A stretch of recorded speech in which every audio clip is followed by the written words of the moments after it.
lorsque vous êtes établi à une position, vous avez l'obligation, c'est un devoir que vous avez d'exercer une autorité. Les gens doivent reconnaître en vous cette personne qui est à la tête, cette personne qu'on appelle chef. Je vous donne vraiment ce conseil et je le vois. Le souci d'être chef n'y est pas. Les gens aiment qu'on les appelle excellence, honorable. Hein, vous entrez comme ça, les gens préfèrent qu'on les appelle directeur, qu'on les appelle coordonnateur, cordeau, hein, qu'on les appelle manager. Là n'est pas le problème parce que le titre, il est facile à avoir, surtout dans nos contextes. Le grand défi que je constate, c'est que la personne doit concilier le titre et l'exercice. C'est là la misère. On t'appelle directeur, c'est bien. On t'appelle excellence, c'est bien. Hein? On t'appelle project manager, on t'appelle, voilà, tous ces noms que nous connaissons. Directeur pays, représentant légal, on peut aller plus loin.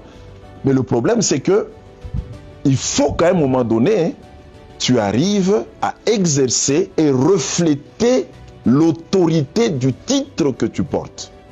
C'est d'avoir le titre, parce que l'autorité, c'est le titre. C'est comme ça qu'on va vous obliger parfois de respecter certaines personnes juste par le titre. Attention, c'est le directeur, tu lui dois le respect. Parfois même quelqu'un va te rappeler, fais attention avec moi, je suis ton directeur. Fais attention. Tu ne parles pas de n'importe qui, je suis directeur. Même en famille, hein. La grande sœur se fâche, elle dit à ses petits frères, je suis votre grande sœur, vous devez me respecter. C'est moi l'aîné, donnez-moi du respect. Le problème, c'est que la personne, pour se faire respecter, doit développer aussi un leadership. Maintenant, il faut faire cette conciliation. Est-ce que quand on m'appelle directeur, est-ce que quand on m'appelle doyen, quand on m'appelle Excellence, monsieur le gouverneur, si on pose la question aux gens, est-ce que ces gens vont dire, oui, ce monsieur-là, quand vous voyez ce qu'il fait, quand vous voyez comment il travaille, c'est un directeur. C'est pas tic au tac, hein. Il y a des gens que je connais, ben ok, il est directeur, mais après on vous dit non, c'est un non.